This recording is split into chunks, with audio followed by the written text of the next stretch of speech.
Hello hi నమస్తే welcome to Sriram సైఎస్ Hyderabad. నేను మీ Vivek, faculty of history. మనము యూట్యూబ్ లో ఏదైతే హిస్టరీకి సంబంధించిన ఎన్సీఆర్టీ సెషన్ ఏదైతే స్టార్ట్ చేసామో దానికి సంబంధించి ఇవాళ మనము చాప్టర్ 6 అనేది డిస్కస్ చేసుకుందాము. క్లాస్ 6 చాప్టర్ 6 అనేది డిస్కస్ చేసుకుందాం. దీనిలో మనం చూడాల్సిన థీమ్ ఏంటి అంటే, ఇక్కడ మనకు కనిపించే థీమ్ ఏంటి అంటే న్యూ క్వశ్చన్ అండ్ ఐడియాస్. ఇప్పటిదాకా మనము ప్రీ హిస్టారిక్ ఎరా ఏ విధంగా ఉండేది, స్టోనేజ్ కల్చర్స్ ఏ విధంగా ఉండేది, సిటీస్ ఏ విధంగా ఎమర్జ్ అయినాయి, ఆ పీపుల్ యొక్క లైవ్లీహుడ్ కానీ వాళ్ళ కల్చర్ కానీ వాళ్ళ యాక్టివిటీస్ కానీ చాలా నేర్చుకోవడం జరిగింది. అండ్ దాని తర్వాత మనము వేదిక్ ఏజ్ అనేది ఏ విధంగా ఉండేది, అర్లీ వేదిక్ పీరియడ్ లో ఏ విధంగా ఉండేది, లేటర్ వేదిక్ పీరియడ్ లో ఏ విధంగా ఉండేది, మహాజనపదాస్ ఏ విధంగా ఎమర్జ్ అయినాయి, జనాజ్ ఏ విధంగా జనపదాస్ గా ఎమర్జ్ అయినాయి, దాని తర్వాత షోడశ మహాజనపదాస్ పైన కూడా మనము ఎలాబరేట్ డిస్కషన్ చేయడం జరిగింది. దాని తర్వాత మనము డిస్కస్ చేసే నెక్స్ట్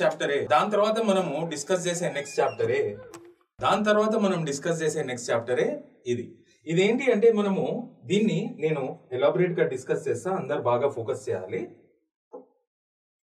చాలా చాలా ఇంపార్టెంట్ ఇది. ఇంత ఎలాబరేట్ గా దీనిలో మెన్షన్ చేయడం జరగలేదు, కానీ మనం ప్రిలిమ్స్ కి అపేర్ అవుతాం కాబట్టి ఇవి చాలా చాలా ఇంపార్టెంట్ ఫ్యాక్ట్స్. ఈ క్వశ్చన్ అనేది అంటే ఈ థీమ్ లో మనకు కనిపించిన థీమ్ ఏంటి, ఈ థీమ్ లో మనకు కనిపించిన టెర్మినాలజీస్ ఏంటి, question and ideas, new question and ideas. ఇది అసలు ఎందుకు క్వశ్చన్స్ అనేది ఎందుకు రైజ్ అయినాయి, కొత్త ఐడియాస్ అనేది ఎందుకు వచ్చింది అంటే, మనకి ఇంతకుముందు మనము డిస్కస్ చేసిన చాప్టర్ మనం చూసినట్టయితే వేదిక్ ఏజ్, మనం దీనిపైన ఎలాబరేట్ డిస్కషన్ చేయడం జరిగింది. ఈ వేదిక్ ఏజ్ ని మనము 2 పార్ట్స్ గా డివైడ్ చేసుకోవాలి, early Vedic age and later Vedic age. అయితే దీనికి ఉన్న బేసిక్ డిఫరెన్స్ ఏంటి అంటే, this was a very liberal society and ఇక్కడికి వచ్చే వరకు లేటర్ వేదిక్ పీరియడ్ గ్రీడ్ గానీ డిజైర్ గానీ భయంకరంగా పెరిగిపోయి సర్ప్లస్ ఆఫ్ వెల్త్ బాగా పెరిగి టెరిటోరియల్ ఆస్పిరేషన్స్ బాగా పెరిగి ఈ టైం పీరియడ్ కి వచ్చే వరకు ఏం జరిగింది అంటే, lot of social evils were seen. There was lot of social discrimination in the society.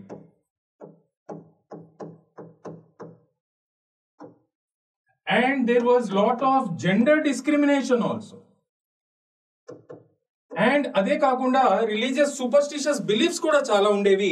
And నేను ఇంకో విషయం ఏంటి అంటే ఇక్కడ చెప్పేది, ఈ రిచువల్స్ ఏవైతే ఉన్నాయో ఈ అర్లీ వేదిక్ సొసైటీలో there was no discrimination in performing rituals. కానీ ఈ లేటర్ వేదిక్ పీరియడ్ లోకి ఎప్పుడైతే వచ్చామో ఈ రిచువల్స్ నుండి పర్టికులర్లీ విమెన్ ని కానీ శూద్రాస్ ని కానీ బయట పెట్టేశారు అనమాట. అంటే they were not allowed to participate in these rituals and rituals were made very very expensive and they were meaningless rituals and they were not at all scientific అనమాట. దానికి expensive rituals and meaningless rituals.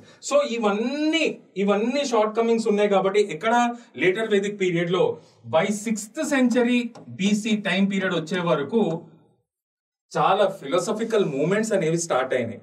వీటిని question చేసుకుంటూ వీటిని challenge చేసుకుంటూ, ఇది మన సాంప్రదాయం కాదు, ఇది మన పద్ధతి కాదు, ఈ డిస్క్రిమినేషన్ అనేది సొసైటీలో ఉండకూడదు, ఆల్ ఆర్ బోర్న్ ఈక్వల్స్, అసలు వీళ్ళ ఫిలాసఫికల్ మూమెంట్స్ అనేది వీటిని ఛాలెంజ్ చేసుకుంటూ స్టార్ట్ అవ్వడం జరిగింది. అండ్ ఈ 6th century BC వచ్చేటప్పటికి ఓవర్ 60 ఫిలాసఫికల్ మూమెంట్స్ మనం చూడొచ్చు వీటిని ఛాలెంజ్ చేసుకుంటూ. అంటే different types of philosophical movements అనమాట, ఓవర్ 60 ఫిలాసఫికల్ మూమెంట్స్. అందుకని ఈ టైం పీరియడ్ ని మనం ఏమని పిలుచుకోవాలంటే 6th century BC in Indian subcontinent can be recognized as a period of philosophical fermentation.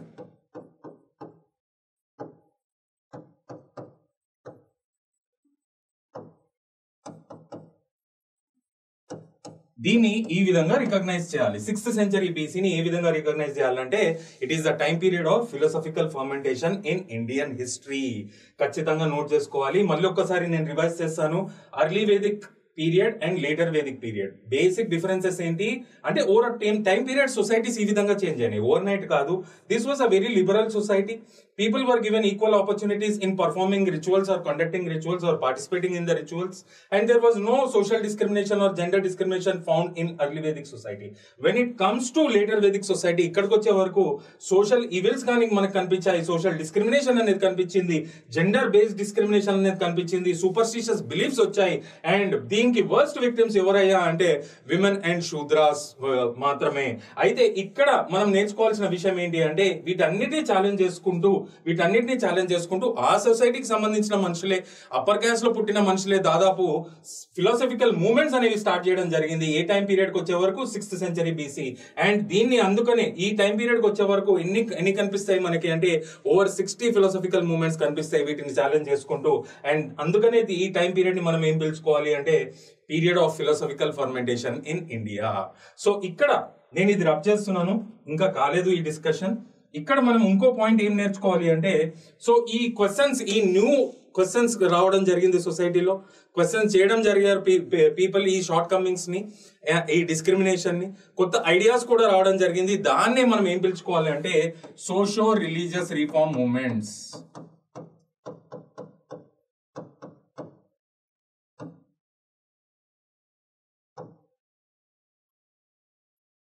అయితే ఇక్కడ నేను ఇంకో అడిషనల్ ఫ్యాక్ట్ చెప్తాను మీకు, ఇది ఎగ్జామ్ కి చాలా చాలా హెల్ప్ఫుల్. ఈ సోషో రిలీజియస్ రిఫార్మ్ మూవ్మెంట్స్ అనేది మనకి ఏన్షియంట్ ఇండియాలో కనిపిస్తుంది, మిడివల్ ఇండియాలో కనిపిస్తుంది, అండ్ మోడర్న్ ఇండియాలో కూడా కనిపిస్తాయి. ఓకే, అయితే అది ఏ విధంగా అంటే ఏన్షియంట్ పీరియడ్ కి వచ్చే వరకు మనం చదువుకునే జైనిజం కానీ బుద్ధిజం కానీ, ఇప్పుడే చెప్పాను కదా 60 ఫిలాసఫికల్ మూవ్మెంట్స్ అనేవి ఎమర్జ్ అయినాయి ఎక్కడ ఏన్షియంట్ పీరియడ్ లో. అందులో బాగా పాపులరే ఈ జైనిజం కానీ బుద్ధిజం కానీ. మరి ఈ మిడివల్ పీరియడ్ లో ఏ విధంగా చూస్తాం ఈ సోషల్ రిలీజియస్ రిఫార్మ్ మూవ్మెంట్స్ అంటే ఇక్కడ మనము భక్తి అండ్ సూఫీ మూవ్మెంట్స్ గా మనం డిస్కస్ చేసుకుంటాం.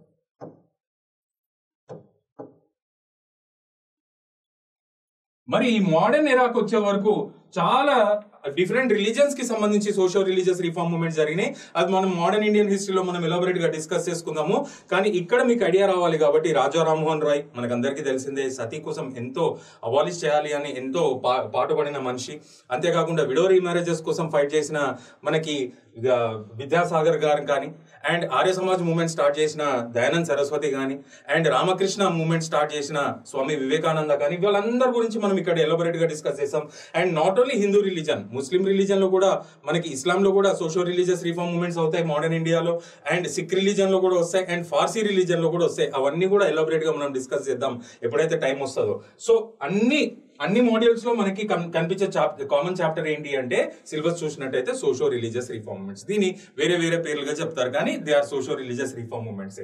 అయితే ఇక్కడ డిఫరెన్స్ మీరు బాగా గమనించాలి. అయితే ఇక్కడ డిఫరెన్స్ ఏంటి అంటే when it comes to ancient and medieval, ఇవి రెండు మనం చూసినట్టయితే ఇక్కడ ఉన్న సోషో రిలీజియస్ రిఫార్మర్స్ ప్రజలకి వాళ్ళ ఇబ్బందులు సాల్వ్ చేసే విధంగా నడుచుకుంటూ పోయారనమాట. So they tried to solve the issues of the people in the society. They tried to remove the shortcomings or discriminations or evils in the society. Mari when it comes to modern era, ikkada kuda solve cheyadam jarigindi. Kani ee modern era ku vache varaku akkada oka on one hand Britishers were implementing divide and rule policy. They were looking for a gap, ఒక vacuum కోసం ఎదుగుతా ఉన్నారనమాట different religions in the society మధ్యలో. అది ఏ విధంగా దొరికింది అంటే ఒక్కొక్కరు వాళ్ళ రిలీజియన్స్ ని గ్లోరిఫై చేసుకోవడం స్టార్ట్ అయింది అనమాట. When they were trying to reform the society, religious glorification ఎక్కువైపోయింది కొన్ని సందర్భాల్లో. అది ఒక గ్యాప్ అనేది ఇంకా వైడెన్ చేసింది అనమాట డిఫరెంట్ రిలీజియన్స్ లో. And it was easy for the Britishers to divide and rule. ఇది దేనికి దారి తీసింది అంటే partition of India and Pakistan. చూడండి ఎంత కనెక్టివిటీ, ఎంత ఇన్ఫర్మేషన్ ఉంది. సో ఇక్కడ మనము వెనకకి వెళ్ళిపోతాం ఈ చాప్టర్ లో. ఇంతకు ముందు మనం డిస్కస్ చేసినట్టు so new questions and ideas ఎందుకు పుట్టినాయి మనం తెలుసుకున్నాము. దీన్ని ఏ చాప్టర్ గా భావించాలో కూడా మనం తెలుసుకున్నాం. దీన్ని సోషో రిలీజియస్ రిఫార్మ్ మూవ్మెంట్స్ గా భావించడం జరుగుతుంది. అండ్ ఇక్కడ నేను చెప్పినట్టు 6th century BC మనం ఆల్రెడీ డిస్కస్ చేసాం కాబట్టి ఇక్కడ 60 ఫిలాసఫికల్ మూవ్మెంట్స్ దాకా చూడడం జరిగింది. And that period is considered as period of philosophical fermentation in India అని చెప్పాను. ఇక్కడ మనం నేర్చుకోవాల్సింది ఏంటంటే మొత్తం ఈ ఫిలాసఫికల్ మూవ్మెంట్స్ ఏవైతే జరిగినాయో ఏన్షియంట్ ఇండియాలో ద మోస్ట్ పాపులర్ ఏంటి అంటే జైనిజం అండ్ బుద్ధిజం. అదే మనం ఈ చాప్టర్ లో బాగా ఎలాబొరేట్ చేసుకోవాలి. ఎన్సీఆర్టీస్ లో డైరెక్ట్ రిఫరెన్స్ ఇవ్వడం జరిగింది, అందుకని నేను ఎలాబొరేట్ చేసి చెప్తున్నాను. మీకు బాగా ఇది చెప్తే ఏంటంటే కనెక్టివిటీ అర్థమవుతుంది, ఫౌండేషన్ స్ట్రాంగ్ అవుతుంది, అండ్ కాన్సెప్చువల్ క్లారిటీ అనేది బాగా దొరుకుతుంది మీకు ప్రిలిమినరీ ఎగ్జామినేషన్ కోసం. So Jainism and Buddhism were very popular among these philosophical movements that have started in ancient India. And దీనిలో ఏది అర్లియర్ అంటే Jainism was earlier to Buddhism. Buddhist philosophy కంటే కూడా ఓల్డెస్ట్ ఫిలాసఫీ ఏంటి అంటే జైన్ ఫిలాసఫీ. అయితే ఇక్కడ మోస్ట్ పాపులర్ ఏది అన్నిట్లో, ఈ 60 ఉండనియండి, 59 ఉండండి, don't worry about the number, around 60 philosophical movements అనేది మాత్రం గుర్తుంచుకోండి. వీటన్నిట్లో పాపులారిటీ చెందింది ఏది అంటే డెఫినెట్ గా బుద్ధిస్ట్ ఫిలాసఫీ. ఎందుకు జైన్ ఫిలాసఫీ బాగా పాపులర్ చెందలేదు అంటే because of it's complex practices. భయంకరమైన కాంప్లెక్స్ ప్రాక్టీస్, చాలా టఫ్ ప్రాక్టీసెస్ ఉండేవి. అందుకనే స్టార్టింగ్ లో అట్రాక్ట్ చేసుకున్నప్పటికీ మాసెస్ ని ఆ అట్రాక్షన్ రేట్ అనేది గ్రో కాలేదన్నమాట. అండ్ ఎందుకు అంటే ప్రాక్టీసెస్ చాలా కాంప్లెక్స్ ఉండేవి. అండ్ ఇక్కడికి వచ్చే వరకు బుద్ధిస్ట్ ఫిలాసఫీలో చాలా మోడరేట్ ప్రాక్టీసెస్ ఉండేవి అనమాట, కాంప్లెక్స్ ఫిలాసఫీస్ లేవు. అండ్ ఒక టైం పీరియడ్కి వచ్చే వరకు బుద్ధాని, ఇమేజ్ ఫార్మ్ ఆఫ్ బుద్ధాని కూడా వర్షిప్ చేయడం జరిగింది మహాయాన బుద్ధిజం ఎప్పుడైతే ఎమర్జ్ అవుతుందో. So people got attracted. ఎవరైతే హిందూ రిలీజన్ లో బాగా సఫర్ అవుతున్నారో, సోషల్ డిస్క్రిమినేషన్ కి బాగా విక్టిమైజ్ అయ్యారో, వాళ్ళు ఆ రిలీజన్ లో, ఆ సొసైటీలో బతికారు కాబట్టి, ఆ అట్రాక్టివ్ గాడ్స్ కానీ, ఆ ఐడలటరీ వర్షిప్ కానీ వాళ్ళకి అలవాటు కాబట్టి, ఆ లక్షణాలే బుద్ధిస్ట్ ఫిలాసఫీలో ఉండడం, వీళ్ళని మళ్ళీ అట్రాక్ట్ చేసుకోవడం, ఈ విధమైన చేంజెస్ మనం సొసైటీలో చూస్తాం అనమాట. So Jainism and Buddhism became very popular. Jain philosophy is older than Buddhist philosophy, and most popular is Buddhist philosophy because the Jain philosophy was very complex. Buddhism was very successful in attracting the masses. అయితే conclusion point లో ఇక్కడ నేను చెప్పాల్సింది ఏంటి అంటే, ఇన్ని philosophical movements start చేసినప్పటికీ Hindu religion ని మాత్రం ఛాలెంజ్ చేయలేకపోయినాయి. ఇది యాక్సెప్ట్ చేయాల్సిందే. ఇది నేను కాదు, హిస్టోరియన్స్ అందరూ కూడా చెప్తున్నారు. హిందూయిజంలో కూడా చాలా రిఫార్మిస్ట్ మూవ్మెంట్స్ రావడం, అది కూడా మళ్ళా మాసెస్ లో బాగా గ్రో అవ్వడం జరిగింది అనమాట. So these could not challenge. అయితే ఇక్కడ ఈ ఫిలాసఫర్స్ కి ఎవరు కూడా వాళ్ళకి రిలీజన్స్ స్టార్ట్ చేద్దామని రాలేదు. Over time period they became religions. ఇవి స్టార్ట్ అయినాయి మాత్రం ఒక ఫిలాసఫికల్ మూవ్మెంట్స్ గా, అప్పుడున్న సొసైటీలో జరిగే తప్పుడు వ్యవహారాలని క్వశ్చన్ చేయడానికి తీసుకొచ్చిన మూవ్మెంట్స్ అనమాట. అయితే మనము డీటెయిల్స్ లోకి వెళ్ళిపోదాము. మనకి ఇక్కడ దేంతో స్టార్ట్ అవుతుంది అంటే బుద్ధ అండ్ బుద్ధిస్ట్ ఫిలాసఫీ. దీనిపైన ఒక 2 పేజెస్ కనిపిస్తాయి మనకి.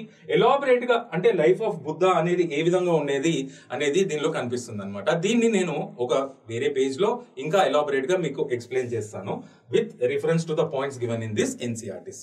ఓకే, ఇక్కడ మనము లైఫ్ ఆఫ్ బుద్ధ, అసలు బుద్ధుడు ఎవరు, ఎక్కడి నుండి వచ్చాడు, ఏ విధంగా ఆయన ఎన్లైటైన్ అవ్వడం జరిగింది, సోషల్ డాక్టర్ గా అవ్వడం జరిగింది అనేది మనం అన్ని చూసుకుందాం ఇక్కడ. సో ఈయన అసలు పేరు సిద్ధార్థ గౌతమ అని కూడా పిలిచేవాళ్ళు అనమాట. అయితే ఈయన జన్మించింది ఎక్కడ అంటే కపిలవస్తు.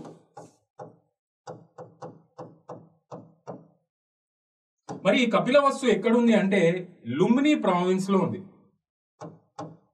ఇది ఎక్కడ ఉంది అంటే నేపాల్. అంటే ఇక్కడ బాగా గుర్తుపెట్టుకోవాల్సింది మనం ఏంటి అంటే Buddha was Born in Nepal and Buddhism was Born in India. అదేంటి అనేది నేను చెప్తా, బాగా గుర్తుపెట్టుకోవాలి facts. Buddha was Born in Nepal and Buddhism was Born in India, Sarnath, Uttar Pradesh. బాగా గుర్తుంచుకోవాలి ఈ ఫ్యాక్ట్. సో మరి ఈయన ఏ ఫ్యామిలీలో పుట్టాడు అంటే he was Born as a Kshatriya, upper caste కి చెందిన ఆయన. మరి ఈయన జన్మించిన ట్రైబ్ ఏంటి అంటే సఖ్య ట్రైబ్ ఆర్ సఖ్య జన అని కూడా పిలుచుకోవచ్చు. అదే ట్రైబల్ కింగ్డమ్ అన్నమాట. And his father was a tribal chief. ఆ జనాకి సంబంధించిన రాజు ఆయన ఫాదర్, ఆయన పేరు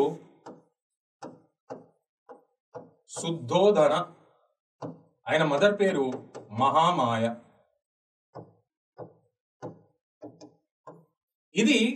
ఈ పాయింట్స్ అన్ని మనకి ఈ ఎన్సీఆర్టీ చదివితే కనిపిస్తుంది. అయితే కొంచెం కాన్సెప్చువల్ క్లారిటీ ఉండాలి కాబట్టి నేను ఆయన లైఫ్ లో ఏం జరిగింది అనేది చెప్తాను. ఫస్ట్ వాళ్ళ పేరెంట్స్ ని తీసుకుందాము. His father was a tribal chief and he was born to Shuddhodana, the tribal chief of Shakya tribe, and his mother was Mahamaya. ఇక్కడ వీళ్ళు చాలా సంవత్సరాలు they were not blessed with any children, this couple. అంటే వాళ్ళకి పిల్లలు పుట్టలేరు. అయితే ఎన్నో సంవత్సరాల తర్వాత మహామాయకి ఒక స్ట్రేంజ్ డ్రీమ్ వస్తుంది, కలగంటది అనమాట. ఆ డ్రీమ్ లో she was taken by angels. ఎక్కడికి తీసుకుపోతారు ఆ ఏంజల్స్ అంటే హిమాలయాస్ లో ఉన్న ఒక సీక్రెట్ లేక్ కి తీసుకెళ్లడం జరిగింది. ఇదంతా డ్రీమ్, కలగంటా ఉంటుంది అనమాట. ఆ డ్రీమ్ లో ఆమెని ఒక సీక్రెట్ లేక్ హిమాలయ పర్వతాల దగ్గర తీసుకుని వెళ్ళడం జరుగుతుంది. ఆ సీక్రెట్ లేక్ ఏంటి అంటే హిస్టోరియన్స్ ప్రకారము it could have been Manasarovar lake, gods బాగా విజిట్ చేసే లేక్ అనమాట. సో ఆ లేక్ లో when she takes a holy dip and comes out, she sees a huge elephant, పెద్ద ఏనుగు. She presents her a gift, lotus flower ని ఇవ్వడం జరుగుతుంది. అండ్ ఆ పొద్దున ఎప్పుడైతే రియలైజ్ అవుతుందో ఈ డ్రీమ్ గురించి, she discusses about that strange dream with her husband తో డిస్కస్ చేయడం జరుగుతుంది శుద్ధోదనతో. అండ్ ఈయన ట్రైబల్ కింగ్ కాబట్టి, ఒక రాజు కాబట్టి, డెఫినెట్ గా ఆయన కోర్టులో ఆస్ట్రాలజర్స్ అనే వాళ్ళు ఉంటారు. సో ఈ డ్రీమ్ గురించి ఆ రాజు ఆ ఆస్ట్రాలజర్స్ తో చర్చించడం జరుగుతుంది. ఇది ఎంతో అద్భుతమైన dream. And lotus is a symbol of great success, and మీకు చాలా మంచి జరుగుతుంది అని చెప్పడం జరుగుతుంది ఎవరు, ఆస్ట్రాలజర్స్. అండ్ కొన్ని సంవత్సరాలకి అండ్ కొంచెం టైం పీరియడ్ కి సిద్ధార్థ గౌతమ వాజ్ బోర్న్. నిజంగానే మంచి జరిగింది ఆ కపుల్కి. అయితే ఎప్పుడైతే మళ్ళీ సిద్ధార్థ గౌతమ పుడతాడో, మళ్ళీ ఆయన ఆస్ట్రాలజీని ఇంటర్ప్రిట్ చేయడం జరుగుతుంది అదే ఆస్ట్రాలజర్స్ తోని. ఈసారి ఏం చెప్తారంటే, ఈయన ఒకవేళ అయితే ఎంతో తిరుగులేని ఒక పెద్ద ప్రపంచ నాయకుడు, ఒక రాజు అవుతాడు, గ్రేట్ రూలర్ అవుతాడు. లేదు అంటే ఏదైనా డిస్టర్బెన్స్ కి గురవుతే ఈయన ఒక మాంక్ అవుతాడు, అంటే ఒక సాధువు, ఒక సన్యాసి పాత తీసుకోవడం జరుగుతుంది అని చెప్తాడు అనమాట. చెప్పినాక తండ్రి ఏంటి, రాజు. డెఫినెట్ గా తండ్రి అనేవాడు తన కొడుకు ఒకవేళ రాజు అయి ఉంటే కొడుకును కూడా రాజు చేద్దాం అనుకుంటాడా లేదా, లేకపోతే ఏదైనా ముని అవతారం సన్యాసిని చేద్దాం అనుకుంటాడా. అట్లానే సిద్ధార్థ గౌతమ ఫాదర్ కూడా he always wanted his son to become a great ruler than that of him. అయితే ఈయన అస్సలు డిస్టర్బెన్స్ కి గురవకూడదు అంటే సొసైటీలో ఏ విధమైన యాక్టివిటీస్ చూడకూడదు, ఇంట్లో 4 గోడల మధ్యలోనే ఉండాలి అని చెప్పి వీళ్ళ ఫాదర్ ఆయనని ఇంట్లో 4 గోడల మధ్యలోనే బంధించడం జరుగుతుంది. అయితే ఈ సిద్ధార్థ గౌతమ ఏంటి, చిన్నప్పటి నుండి 4 గోడల మధ్యలో ఉన్నప్పటికీ ఒక కింగ్డమ్ లోనే ఉన్నాడు కాబట్టి, వీళ్ళ ఫాదర్ ఒక ట్రైబల్ చీఫ్ కాబట్టి చాలా మంది వచ్చి వాళ్ళ సమస్యలు చెప్పుకుంటా ఉంటారు, ఫాదర్ ఏమో సాల్వ్ చేస్తూ ఉంటాడు. అది ఆ లక్షణంతో చాలా ఇన్స్పైర్ అయిపోతాడు అనమాట. అది that sits in his subconscious state. ఏంటి, father solving the issues of the people. అయితే ఆయన కూడా ఇంట్రెస్ట్ డెవలప్ చేసుకుంటాడు, నేను కూడా పబ్లిక్ ఏదైనా చేయాలి, వీళ్ళ ఇష్యూస్ సాల్వ్ చేయాలి. చూడండి ఏ విధంగా ఇంట్రెస్ట్ అనేది జనరేట్ అవుతుంది. ఇది ఎందుకు నేను ఎలాబొరేట్ గా డిస్కస్ చేస్తున్నా అంటే, బుద్ధిజం చాలా పాపులర్ ఫిలాసఫీ కాబట్టి బాగా ఎలాబొరేట్ గా డిస్కస్ చేయాలి. జైనిజంకి వచ్చే వరకు 24 తీర్థంకరాలు ఉంటారు కాబట్టి బ్రీఫ్ గా చదివితే సరిపోతుంది, బాగా గుర్తుంచుకోండి. అయితే ఇక్కడ దాకా చెప్పానంటే, మనకి సిద్ధార్థ గౌతమ వాళ్ళ నాయనని చిన్నప్పటి నుండి చూస్తా ఆయన కూడా ఒక ఇంట్రెస్ట్ అనేది డెవలప్ చేసుకున్నాడు. పబ్లిక్ తోని ఇంటరాక్ట్ అవ్వాలి, వాళ్ళ సమస్యలు తెలుసుకోవాలి, వాళ్ళకి ఏదైనా చేయాలి అనేది. That interest did not stop him from escaping from the 4 walls of his house. ఒక రోజు తెలియకుండా చెప్పా పెట్టకుండా తప్పించుకోవడం జరిగింది ఆ 4 walls ఆఫ్ హౌస్ నుండి. ఒక్కటేసారి ఎప్పుడు చూడని ప్రపంచాన్ని చూడడం జరిగింది. ఆ ప్రపంచంలో అంటే ఔటర్ వరల్డ్ లో ఎన్నో విషయాలు కనిపించడం జరిగింది, ఎన్నో విషయాలు చూశాడు. దానిలో కొన్ని విషయాలతోని చాలా డిస్టర్బ్ అవ్వడం జరిగింది. Like and old age man, వృద్ధాప్యం వచ్చినాక ఎన్ని కష్టాలు ఉంటాయో మీకు తెలియంది కాదు. Old age man who was suffering a lot, and a sick man who was suffering from a disease. ఒక రోగంతో బాధపడుతున్న మనిషిని కూడా చూడడం జరిగింది. చాలా బాధకి గురయ్యాడు. And he also saw a dead body being carried by 4 people who were weeping or crying around that dead body. అది చూసి కూడా చాలా బాధ కలిగింది అనమాట. ఇంకొక విషయాన్ని చూసి లిటిల్ జాయ్ఫుల్ అవుతాడు అనమాట. కొంచెం హ్యాపీనెస్, కొంచెం బ్లషింగ్ ఇది వస్తుంది. అది ఏంటి అంటే, ఒక దూరం నుండి ఒక సన్యాసి వస్తూ ఉంటాడు అనమాట, ఒక ascetic who was interacting with the people, begging arms from the people. వీళ్ళందరూ ప్రజలు ఏది ఇస్తే అది తీసుకుంటా ఉంటారు, బెగ్ చేస్తూ ఉంటారు వాళ్ళ దగ్గర. అట్లానే వాళ్ళ సమస్యలు తీసుకుని వాళ్ళకి బ్లెస్సింగ్స్ ఇవి కూడా చేస్తూ ఉంటారు, సమస్యలు సాల్వ్ చేయడానికి ప్రయత్నం చేస్తూ ఉంటారు అనమాట. ఆ మాంక్ ని ఎప్పుడైతే చూస్తాడో చాలా హ్యాపీ ఫీల్ అవుతాడు. And that is the turning point where he decided to take up a path of a monk, not to become ruler. And permanently ఇల్లుని వదిలేస్తాడు, తన భార్యను వదిలేస్తాడు, తన కొడుకును వదిలేస్తాడు, తన పేరెంట్స్ ని వదిలేయడం జరుగుతుంది. And permanently he left that social bonds and worldly bonds, and he kept wandering from one place to another place. ఒక ప్లేస్ నుండి ఇంకో ప్లేస్ కి తిరగడం స్టార్ట్ చేయడం జరిగింది. ఎందుకు ప్రజలకి ఇంత సమస్యలు ఉన్నాయి, అసలు దీనికి పరిష్కారం ఏంటి తెలుసుకోవాలి అని చెప్పి ఆ క్రమంలోనే ఈ విజిట్స్ హిస్ చైల్డ్హుడ్ టీచర్స్. ఎవరైతే చిన్నప్పుడు పాఠాలు చెప్పారో వాళ్ళని విజిట్ చేయడం జరుగుతుంది.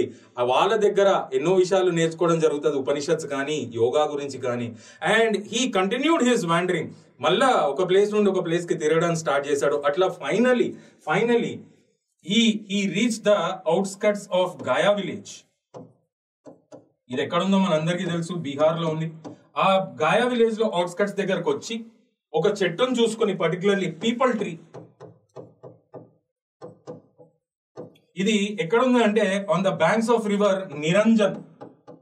బాగా గుర్తుంచుకోవాలి ఇవి, ఎందుకంటే హిస్టరీ అంటే హిస్టరీకి సంబంధించిన క్వశ్చన్స్ ఏ రావు, దానికి సంబంధించి జాగ్రఫికల్ ఆస్పెక్ట్స్ ఏమున్నా కానీ దానిపైన వస్తుంది. రీసెంట్ గా మనం యూపీఎస్సీ ప్రిలిమ్స్ లో చూడొచ్చు, మహాజనపదాస్ నుండే క్వశ్చన్ వచ్చింది, కానీ జాగ్రఫికల్ ఆస్పెక్ట్స్ పైన వచ్చింది, ఏ రివర్స్ పైన మహాజనపదాస్ ఇవన్నీ ఉన్నాయి అనేది.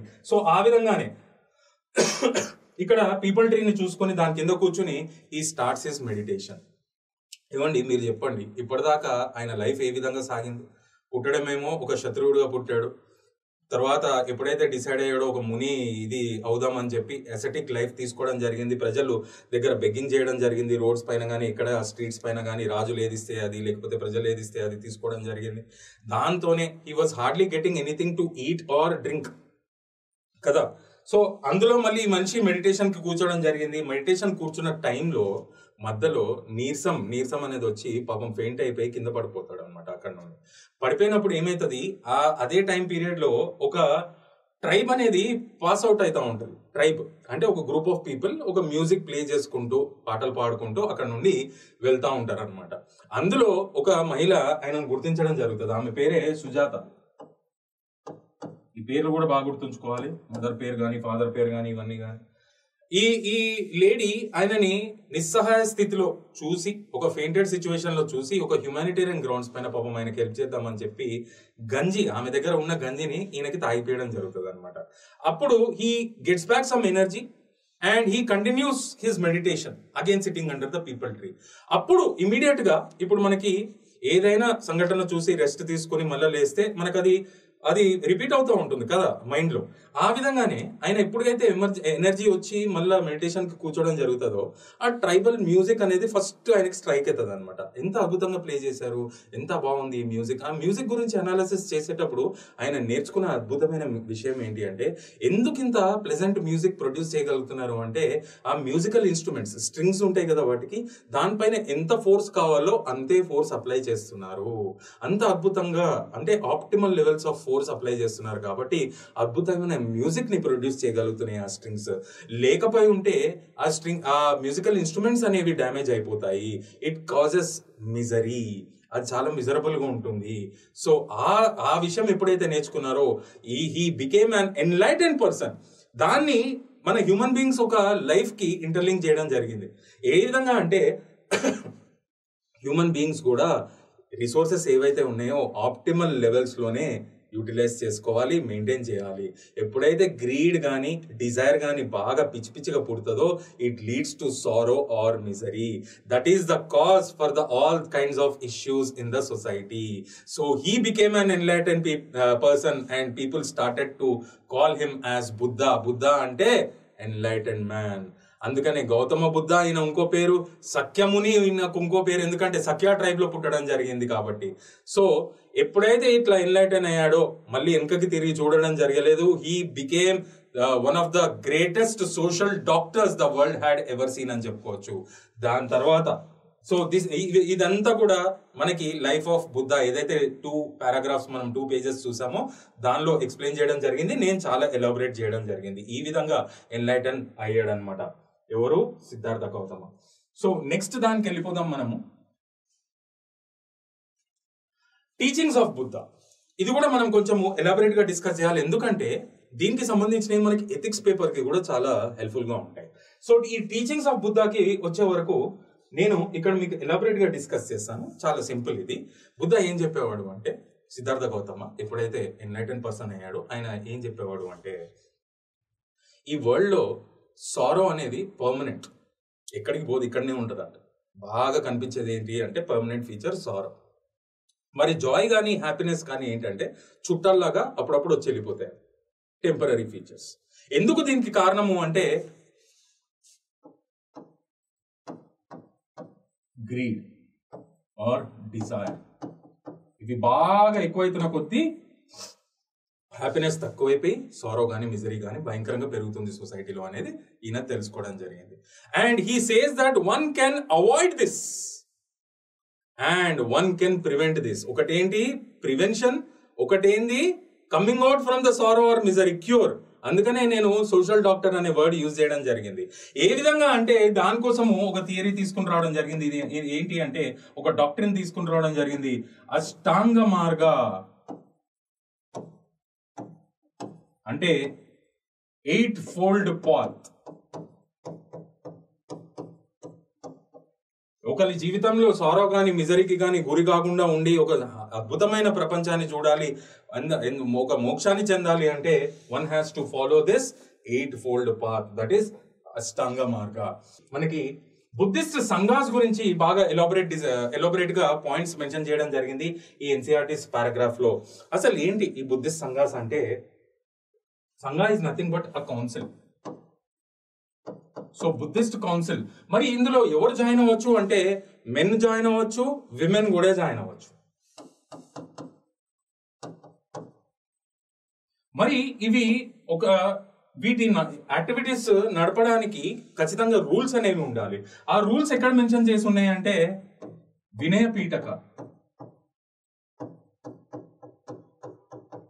అనే టెక్స్ట్ లో, బుద్ధిస్ట్ సీక్రెట్ టెక్స్ట్ అనమాట ఇది. This was written in Pali language. So this deals with the rules related to the conduct of Buddhist councils. అది ఏ విధంగా నడపాలనేది. So men can join, women can join. అయితే వీళ్ళు కూడా ఎసెటిక్ లైఫ్ తీసుకుంటారు. They will also be seen begging from the people. And వీళ్ళు ఏ విధంగా నడుపుకోవాలి అంటే ఇక్కడ వీళ్ళని ఏమని పిలిచేవాళ్ళు అంటే భిక్షుస్. అండ్ వీళ్ళని ఏమని పిలిచేవాళ్ళు అంటే భిక్షునిస్ అని పిలిచేవాళ్ళు అనమాట. So that is what is mentioned in this paragraph of Buddhist sanghas or Buddhist councils. ఇప్పుడు నెక్స్ట్ పాయింట్కి వెళ్ళిపోదాం. నెక్స్ట్ పారాగ్రాఫ్, అందులో మనం చూడాల్సింది ఏంటి అంటే ఇక్కడ బుద్ధిస్ట్ మానెస్ట్రీస్ గురించి కూడా ఎక్స్ప్లెయిన్ చేయడం జరిగింది. What are these Buddhist monasteries అంటే permanent houses where these Buddhist monks or nuns stay. Okay, Buddhist councils లో దే విల్ బి ప్రాక్టీసింగ్, అంటే బుద్ధుడు ఏం చెప్పాడు ఆ ఫిలాసఫీస్ అచీవ్ చేయడానికి, లేకపోతే ఆ మోక్షాన్ని చెందడానికి ఆయన చెప్పినవన్నీ ఇంప్లిమెంట్ చేస్తూ ఉంటారు అనమాట. These are like permanent houses, stay houses of the Buddhist. ఎవరికి? భిక్షుస్ కి కానీ భిక్షునిస్ కి కానీ మానెస్ట్రీస్ అనేది. అయితే ఈ మానెస్ట్రీస్ అనేది ఏ విధంగా ఉండేవి అంటే ఇనిషియల్లీ కేవ్స్ రూపంలో ఉండేది. న్యాచురల్ కేవ్స్ లో ఇన్హాబిట్ చేసేవాళ్ళు. దాని తర్వాత రాజులు వీళ్ళ కోసం ప్రత్యేకంగా కేవ్స్ అనేది ఆర్టిఫిషియల్ గా కట్టడం జరిగింది. అండ్ దాని తర్వాత బిల్డింగ్ స్ట్రక్చర్స్ అనేవి రావడం జరిగింది తర్వాత పీరియడ్ లో. అయితే ఇక్కడ ఈ మానెస్ట్రీస్ కి సంబంధించి ఒక పాయింట్ ఏంటి అంటే ఇవి మోస్ట్లీ ఈ కేవ్స్ లో కనిపించే మానెస్ట్రీస్ ఏవైతే ఉన్నాయో వెస్టర్న్ ఇండియాలో బాగా కనిపిస్తాయి అనే పాయింట్ కూడా మనకి ఇక్కడ కనిపిస్తుంది. సో ఇక్కడ ఈ ప్రస్తావన వచ్చింది కాబట్టి, ఈ రిఫరెన్స్ వచ్చింది కాబట్టి మనము బుద్ధిస్ట్ మాన్యుమెంట్స్ గురించి కొంచెం డిస్కస్ చేయాలి. ఇక్కడ ఏంటి అంటే there are 3 types of monuments. ఒకటి ఏంటంటే బుద్ధిస్ట్ స్తూప. ఇది ఏంటి అంటే ఈ స్తూపాస్ అనేది బుద్ధాకి చెందిన మార్టల్ రిమైన్స్, అంటే బాడీ శరీర భాగాల పైన నిర్మించిన స్ట్రక్చర్స్ అన్నమాట. లేకపోతే in a later period Buddhist monks కి సంబంధించిన మార్టల్ రిమైన్స్ పైన కట్టించిన స్ట్రక్చర్స్ అనుకుందాం. So these are the structures related to Buddhist philosophy. And దాని చుట్టూ ఈ స్తూప ఏదైతే ఉందో దాని చుట్టూ ప్రదక్షిణాలు చేసేవాళ్ళు అనమాట. ఎవరు? Buddhist disciples. అంటే these can be considered as earliest forms of temples. This is one monument. ఇంకోటి ఏంటి అంటే చైత్య. ఇది కూడా కేవ్స్ లోనే ఉండేవి. దాని తర్వాత బిల్డింగ్స్ లాంటి స్ట్రక్చర్స్ వచ్చాయి. దీస్ ఆర్ ప్రేయర్ హాల్స్ అన్నమాట. ఇంకోటి ఏంటి అంటే విరాహ ఆర్ ఆరామ. ఇప్పుడే మనం డిస్కస్ చేసాం కదా, దాన్నే మానెస్ట్రీస్ అంటాం అనమాట. Permanent houses, permanent stay houses, prayer houses, permanent stay houses. And pradakshinas చేసుకోవడానికి ఒక మౌంట్ పైన ఒక mortal remains of Buddha and Buddhist monks పైన కట్టిన స్ట్రక్చర్స్. ఇవి మీరు బాగా గుర్తుంచుకోవాలి, ప్రిలిమినరీకి చాలా అవసరం. నెక్స్ట్ మనం ఇక్కడ the spread of Buddhism, Mahayana Buddhism గురించి బాగా ఇక్కడ కొన్ని ఎలాబొరేట్ పాయింట్స్ ఇవ్వడం జరిగింది. అసలు ఈ మహాయాన బుద్ధిజం మనకి తెలవాలంటే మనం నేర్చుకోవాల్సింది ఏంటి అంటే first century AD time period కి ఈ బుద్ధిస్ట్ ఫిలాసఫీలో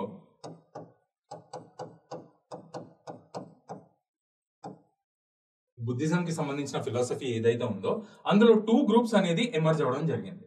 ఒక గ్రూప్ ఏంటి అంటే వాళ్ళని హీనయాన బుద్ధిస్ట్ అని పిలుచుకుంటాం అనమాట. ఇంకోళ్ళు ఎవరు అంటే మహాయాన బుద్ధిస్ట్. అయితే ఇక్కడ మనం డిఫరెన్సెస్ తెలుసుకోవాలి, అప్పుడు మనకు మహాయాన బుద్ధిజం గురించి మనకు బాగా అర్థమవుతుంది. హీనయాన బుద్ధిస్ట్ ఏంటి అంటే they did not want any changes to the Buddhist philosophy. బుద్ధుడు ఏ విధంగా చెప్పాడో అదే ఇంకా నెక్స్ట్ జనరేషన్స్ కి ఆ విధంగానే కంటిన్యూ చేసుకుంటూ పోదాము. అయితే వీళ్ళేంటి Mahayana Buddhist, there has to be changes in the Buddhist philosophy, ఇది అవుట్డేటెడ్ అయిపోయింది, రానున్న జనరేషన్స్ ని ఇంకా అట్రాక్ట్ చేయాలి అనే భావనతో తీసుకొచ్చిన ఫిలాసఫీ ఏంటి మహాయాన బుద్ధిస్ట్ ఫిలాసఫీ. సో వీళ్ళేంటి ప్రో చేంజర్స్, వీళ్ళేంటి యాంటీ చేంజర్స్. అండ్ ఇక్కడ వీళ్ళు బుద్ధుడిని ఒక టీచర్ గా భావించేవాళ్ళు, గాడ్ కంటే కూడా ఒక టీచర్ గా భావించేవాళ్ళు. And they use to worship to the 5 sacred symbols రిలేటెడ్ టు బుద్ధిస్ట్ ఫిలాసఫీ. అవి ఏంటి అంటే ఫస్ట్ ఏంటి అంటే బుద్ధుడి బర్త్, దానికి సంబంధించిన సింబల్ లోటస్. దాని తర్వాత పర్మనెంట్ గా ఆయన ఇల్లు వదిలి వెళ్ళిపోయాడు కదా, దాన్నే రినౌన్సియేషన్ అంటే గివింగ్ అప్ సంథింగ్. ఆయన వరల్డ్లీ బాండ్స్ ని కానీ ఫ్యామిలీ అటాచ్మెంట్స్ ని కానీ అన్నిటికీ దూరం అయిపోయాడు కాబట్టి దానికి సింబల్ ఏంటి అంటే హార్స్. ఆయన హార్స్ ని ఎంబడి పట్టుకుని తీసుకుని వెళ్ళాడు, ఆ హార్స్ పేరు కంటక. ఓకే, ఇక్కడ మనం ఇంకో విషయం ఏం తెలుసుకోవాలి అంటే థర్డ్ సింబల్ ఏంటి అంటే ఎన్లైటన్మెంట్.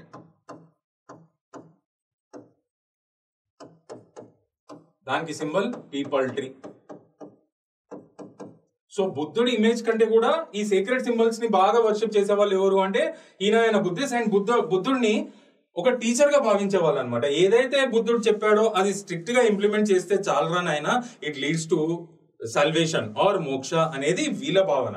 లేదు, రానున్న జనరేషన్స్ కి చాలా చేంజెస్ కావాలి, ఇంకా అట్రాక్ట్ చేయాలి మాసెస్ ని, కాబట్టి బుద్ధిస్ట్ ఫిలాసఫీలో ఫండమెంటల్ ఫిలాసఫీలో చాలా చేంజెస్ తీసుకుని రావాలని చెప్పిన మనుషులు మా ఆయన బుద్ధిస్ట్ అనమాట.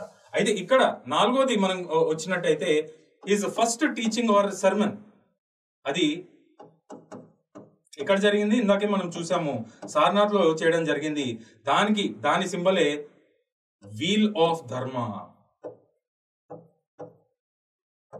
ఆ వీల్ కి 8 స్పోక్స్ ఉంటాయి అనమాట. సో ఇందాక సారో ఆర్ మిజరీ నుండి బయటకు రావడానికి, లేకపోతే ఆ సారో ఆర్ మిజరీని ప్రివెంట్ చేయడానికి ఏం చెప్పాడు, 8 ఫోల్డ్ పాత్, అష్టాంగ మార్గాన్ని మీరు తీసుకురావాలి అని చెప్పడం జరిగింది. సో అది మనకి స్పోక్స్ విషయంలో కనిపిస్తాయి అనమాట. ఇంకో విషయం ఏం కనిపిస్తుంది అంటే హిజ్ డెత్. బర్త్ తో స్టార్ట్ అయింది, death is represented by Stupa. ఇందాకే మనం డిస్కస్ చేసాం కదా. సో బుద్ధుడి యొక్క మార్టల్ రిమైన్స్ పైన ఒక 8 ప్లేసెస్ లోనో సెవరల్ ప్లేసెస్ లోనో స్తూపాస్ కట్టించడం జరిగింది. దాని తర్వాత ఆ ట్రెడిషన్ ఇంకా కంటిన్యూ అయింది. ఫేమస్ పాపులర్ బుద్ధిస్ట్ మాంగ్స్ కి సంబంధించిన మోడల్ రిమైన్స్ పైన కూడా ఈ స్తూపాలు కట్టించడం జరిగింది. And they are considered as secret places, secret structures. And people ఈ బుద్ధిస్ట్ ఫిలాసఫీ ఎవరైతే బాగా నమ్ముతారో దే టేక్ ప్రదక్షిణాస్ అనమాట. అంటే సర్కమ్అంబులేటరీ పాత్స్ ఉంటాయి, ప్రదక్షిణాలు చేస్తూ ఉంటారు అనమాట. They can be considered as earliest forms of structural temples అని చెప్పుకోవచ్చు. అయితే ఇక్కడ మనం ఇంకో విషయము ఈ మహాయాన బుద్ధిస్టులకు వచ్చేద్దాం. So they want changes. అయితే ఇక్కడేమో వీళ్ళు 5 సీక్రెట్ సింబల్స్ ని వర్షిప్ చేసుకునే వాళ్ళు, వీళ్ళు ఐడలేటరీ వర్షిప్ అనేది స్టార్ట్ చేయడం జరిగింది అనమాట. ఎవరు? Mahayana Buddhist. So first century AD తర్వాత బుద్ధుడి ఇమేజెస్ రావడం జరిగింది. ఇక్కడ బుద్ధిస్ట్ ఫిలాసఫీలో ఏవైతే బుద్ధుడు చెప్పాడో అది స్ట్రిక్ట్ గా ఇంప్లిమెంట్ చేస్తే చాలు, it leads to one's salvation or మోక్ష.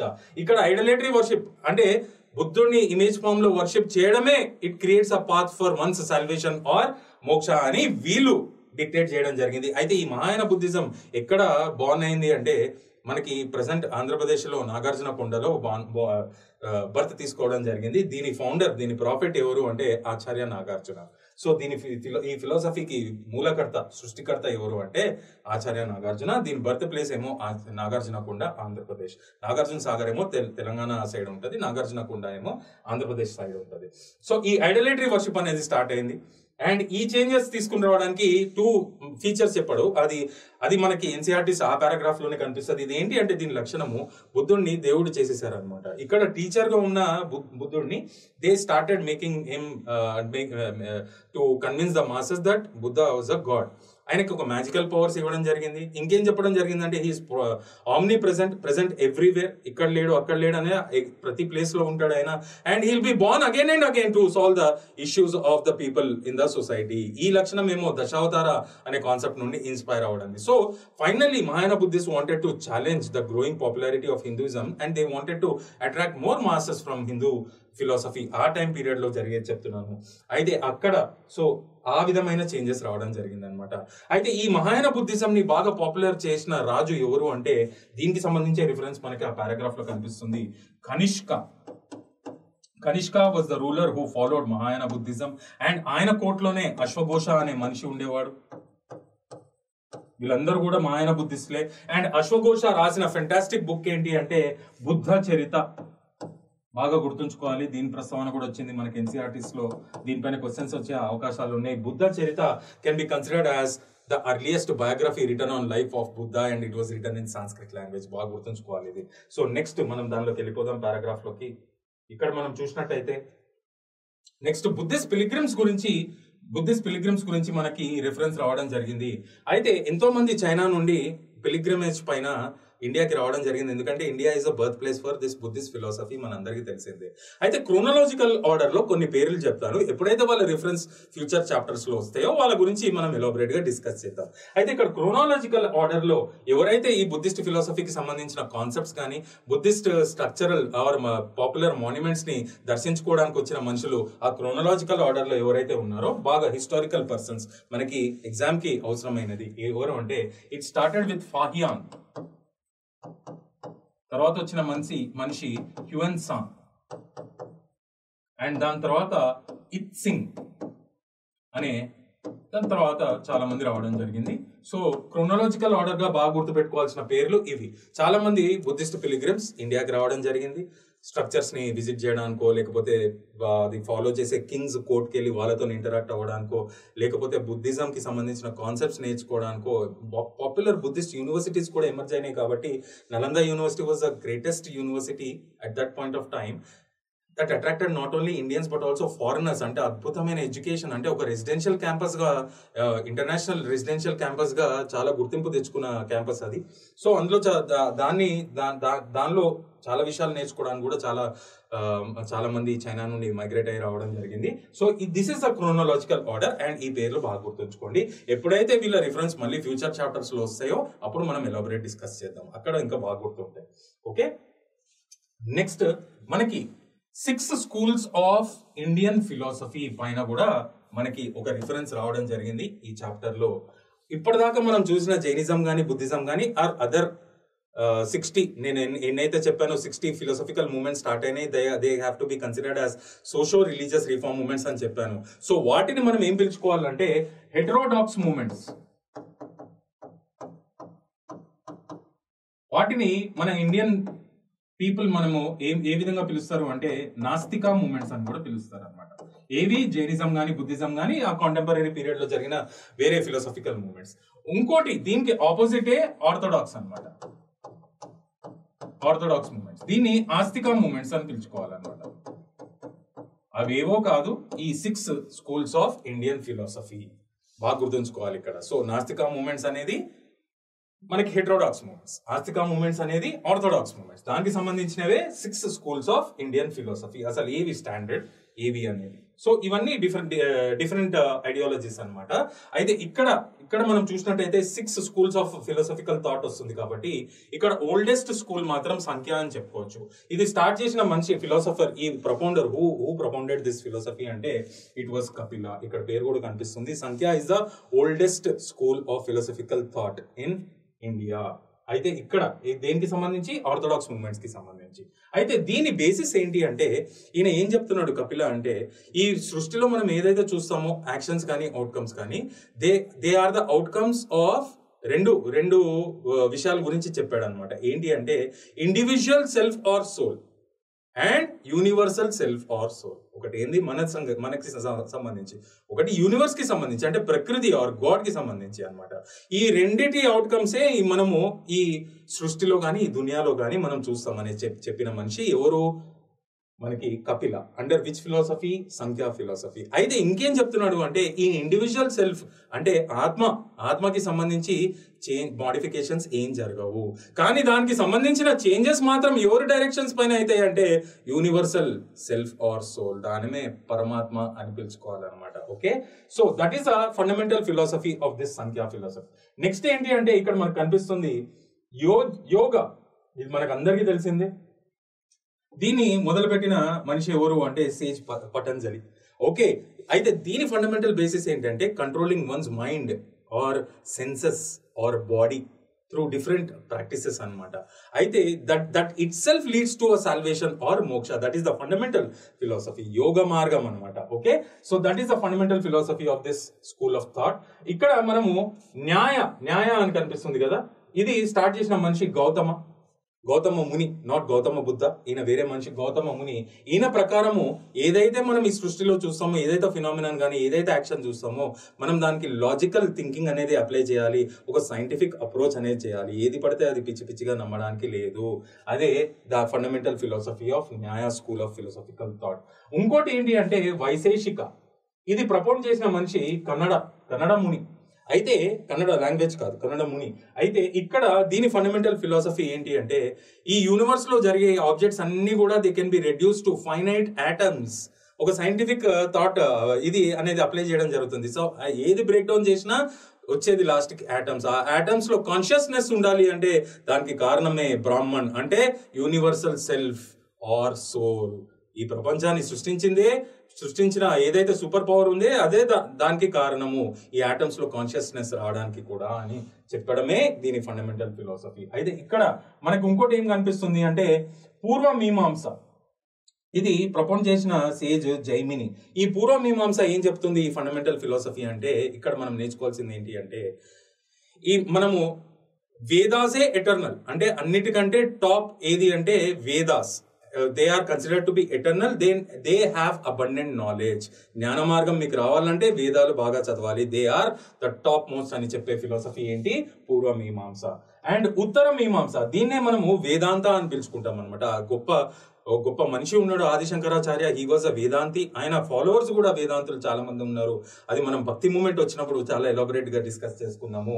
ఈ ఉత్తర మీమాంస అనే స్కూల్ ఆఫ్ ఫిలాసఫికల్ థాట్ ఇది ఏ విధంగా ఎమర్జ్ అయింది, ఎవరి కారణంగా అంటే వ్యాస మహర్షి కారణంగా ఎమర్జ్ అయింది. అండ్ దీని ఫండమెంటల్ ఫిలాసఫీ ఈ పూర్వమీమాంస ఏమో వేదాస్ ఆర్ ఎటర్నల్ అని చెప్తున్నారు.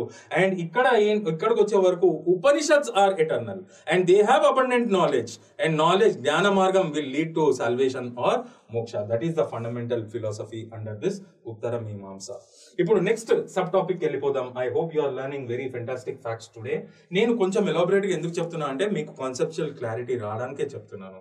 మనకి ఎన్సీఆర్టీస్ లో అంత ఎలాబొరేట్ గా డిస్కస్ చేసలేదు. డెఫినెట్ గా ఈ క్లాసెస్ ఉంటే మీకు ప్రిలిమినరీ కేక్ వాక్ అవుతుంది హిస్టరీకి సంబంధించి. ఓకే, అయితే ఇక్కడ ఉపనిషత్స్ గురించి మనకి ప్రస్తావన వచ్చింది కాబట్టి Upanishads is one of the stages of acquiring knowledge. Okay, the word Veda is derived from the word Vid, a Sanskrit word. Vid అంటే to know something or to acquire knowledge on something. ఏంటి ఆ time period లో అంటే environmental forces, అది different stages లో నేర్చుకున్నారు. And most advance stage of acquiring knowledge is Upanishad. అయితే ఎన్ని రకాల ఉపనిషత్స్ ఉన్నాయి ఇక్కడ అంటే టోటల్లీ 108 ఉపనిషత్స్ ఉన్నాయి. అండ్ ఇది ఏ విధంగా అక్వైర్ చేసుకోవాలి నాలెడ్జ్, డిఫరెంట్ స్టేజెస్ చూసుకుందాం. One is to praise the natural forces, one is to conduct rituals, yagas and yajnas, one is to returning to forest and analyzing what we have learned till now, and the most advanced stage Upanishad enti ante whatever we have realized till now, pass on that knowledge to the next generations, educate the masses. ఏ విధంగా through a dialogue between teacher and student. Upanishad ante enti teacher దగ్గర కూర్చొని students నేర్చుకునేదే ఉపనిషద్ అన్నమాట. ఆ టైంలో గురుకుల concepts ఉండేవి, అంటే teacher ఇంటికే స్టూడెంట్స్ వెళ్ళేవాళ్ళు, టీచర్ నేర్చుకునేవి. ఆయన మొత్తము లైఫ్ లో ఏ విధమైన నాలెడ్జ్ గెయిన్ చేయడం జరిగిందో అదంతా నెక్స్ట్ జనరేషన్స్ కి పాస్ ఆన్ చేసేవాళ్ళు అనమాట. అంత అద్భుతమైన విషయాలే మనకు ఉపనిషత్స్ లో తెలుస్తాయి. అయితే ఇక్కడ ఈ ఉపనిషత్స్ లో ఇవి నేర్చుకోవడానికి ఎవరు పార్టిసిపేట్ చేయొచ్చు అంటే మేజర్లీ ఏ విధమైన రకాల పీపుల్ మనకి ఇక్కడ కనిపిస్తారు అంటే బ్రాహ్మిన్స్ కానీ, ప్రీస్ట్స్ కానీ, కింగ్స్ కానీ బాగా ఉండేవాళ్ళు అంటే ఈ ఉపనిషత్స్ నేర్చుకోవడంలో, ఇక్కడ గురువు ఇంటికి వెళ్ళి. అయితే poor people rarely participated in this. కొన్ని ఎగ్జామ్షన్స్ ఉన్నాయి, దానికి సంబంధించిన ఇన్ఫర్మేషన్ కూడా మనకి ఈ పారాగ్రాఫ్ లో దొరుకుతుంది, అది బాగా మీరు అనలైజ్ చేయాలి. నెక్స్ట్ సబ్ టాపిక్ వెళ్ళిపోదాం మనం. ఇక్కడ ఇంకేం విషయం కనిపిస్తుంది? ఎస్, జైనిజంలోకి వచ్చేసాం. ఇంతకుముందు బుద్ధిజం బాగా ఎలాబొరేట్ ఎందుకు చేయడం జరిగిందంటే అది చాలా పాపులర్ ఫిలాసఫీగా ఎమర్జ్ అయింది, అండ్ హిందూయిజంని బాగా ఛాలెంజ్ చేసుకుంటూ చాలా సంవత్సరాలు మూవ్ అయింది కాబట్టి దాని గురించి ఎలాబొరేట్ డిస్కషన్ చేయడం జరిగింది. ఇక్కడ మనకి 24 తీర్థంకరాస్ ఫిలాసఫర్స్ ఉంటారు ఇక్కడ. సో అన్నిటిపైన మనం ఎలాబొరేట్ డిస్కషన్ చేయాల్సిన అవసరం లేదు, బ్రీఫ్ గా నేర్చుకుంటే సరిపోతుంది. అండ్ ఈ 24లో నేను బాగా చెప్పాల్సిన విషయం ఏంటి అంటే, ఈ 24లో ఫస్ట్ టు 22nd ఎవరైతే తీర్థంకరాస్ ఉన్నారో, తీర్థంకర అంటే philosopher who got enlightened, who controlled their senses and who came to know about the wonderful facts and truths in this life. అయితే ఈ ఫస్ట్ నుండి 22nd ఎవరైతే ఉన్నారో దే ఆర్ మైథలాజికల్ అని చెప్పుకోవాలి. అంటే హిస్టారికల్ ఎవిడెన్సెస్ లేవు, నమ్మకం మాత్రమే. అయితే ఇక్కడ 23rd అండ్ 24th ఎవరైతే ఉన్నారో, 23rd అండ్ 24th వాళ్ళు మాత్రం హిస్టారికల్ అని చెప్పుకోవాలి. So first Tirthankara he was రిషభనాథ, ఇక్కడ రాస్తున్నాను నేను. సో ఈయనని మనం mythological founder of Jain philosophy అని చెప్పుకోవచ్చు. 23rd ఫిలాసఫర్ వాజ్ పార్శ్వనాథ,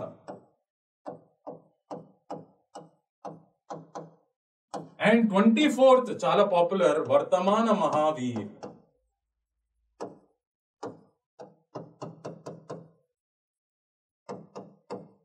వర్తమాన మహావీర్ గా చెప్పుకోవాలి. అయితే ఇక్కడ మనకి మైథలాజికల్ ఫౌండర్ తెలిసింది, మరి హిస్టారికల్ ఫౌండర్ అంటే 23rd తీర్థంకరానా 24th తీర్థంకరానా?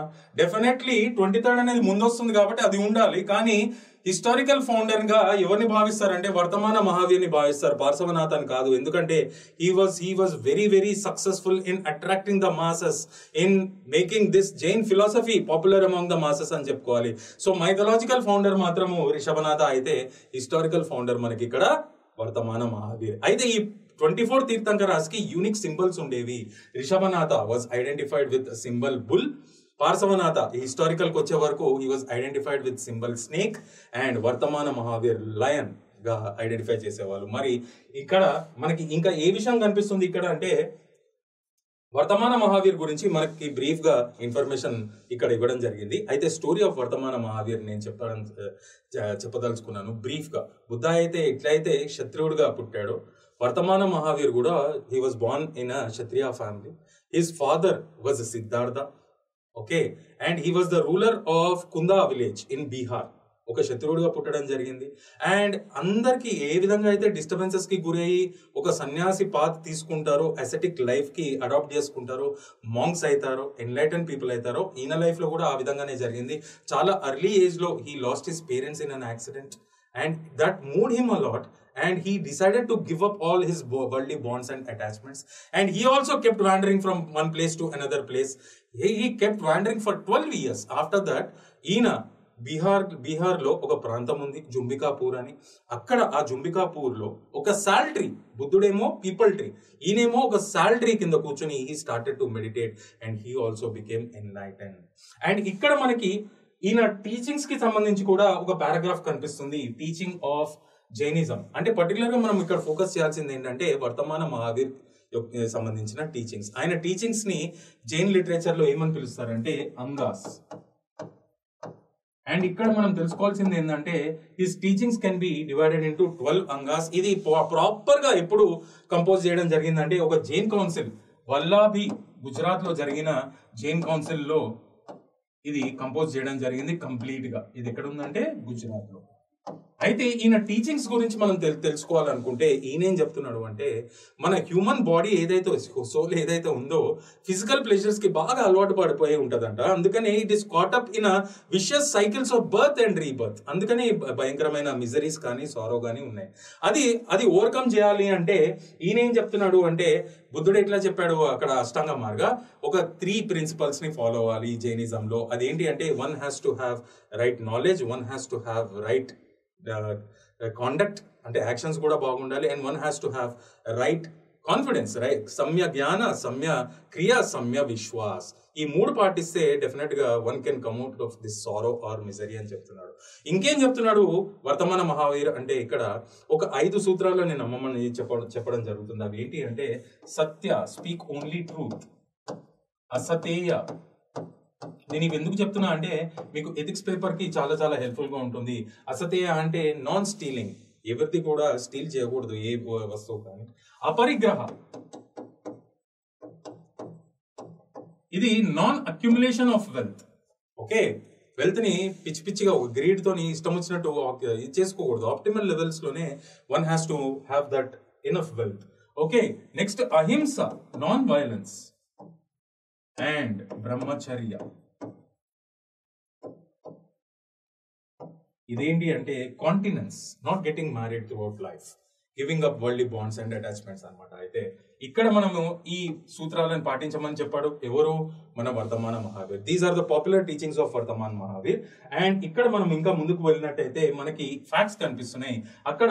ఇది చాలా చాలా ఇంపార్టెంట్ కాన్సెప్ట్. ఇది కూడా దీనిపైన ప్రిలిమ్స్ లో కూడా క్వశ్చన్స్ రావడం జరిగింది. ప్రీవియస్ ఇయర్ పేపర్స్ చూడండి మీరు. Ashrams, 4 ashrams in life of a human being, అంటే 4 phases ఆఫ్ లైఫ్ గురించి ఇవ్వడం జరిగింది. ఫస్ట్ దాన్ని ఏమని పిలుస్తారు అంటే బ్రహ్మచర్య, అంటే the life of an individual during his or her ఏదైతే ఉందో. అంటే ఈ ఆశ్రమన్స్ లో ఇది మనకి చూసినట్టయితే ఇక్కడ విమెన్ కి సంబంధించింది కాదు ఇది. ఓకే, విమెన్ కి సంబంధించింది కాదు. ఒక పర్సన్ కి సంబంధించి ఒక స్టడీ లైఫ్ ఏదైతే ఉంటుందో బిఫోర్ మ్యారేజ్, నాలెడ్జ్ ని గెయిన్ చేసుకునే పాత ఏదైతే ఫేజ్ అయితే ఉంటుందో దాన్ని బ్రహ్మచర్యగా భావించడం జరుగుతుంది. మ్యారేజ్ లైఫ్, హౌస్ హోల్డ్ ని ఏ విధంగా నడుపుతున్నాడో ఒక హస్బెండ్ గా, ఒక ఫాదర్ గా, దానికి సంబంధించింది. అండ్ వనప్రస్థ, దాని తర్వాత retiring to the forest and start to meditate. And దాని తర్వాత సన్యాసం, taking an ascetic life and becoming a monk. ఇక్కడ మనకి క్లియర్ కట్ గా మనకు కనిపిస్తుంది to give up everything and become Shudras. Yeah, women and Shudras. చూడండి, women and Shudras were not allowed to study Vedas. So ఈ అక్వైరింగ్ నాలెడ్జ్ లో ఈ డిఫరెంట్ ఫేజెస్ ఆఫ్ లైఫ్ లో వీళ్ళని దూరం పెట్టేవాళ్ళు అనమాట. అయితే ఇక్కడ 4 స్టేజెస్ గురించి కూడా, 4 ఆశ్రమ్స్ గురించి కూడా మనం నేర్చుకోవడం జరిగింది. These are all the things that are explained in this chapter. I hope you have learned fantastic facts today. Vivek signing off. Thank you so much.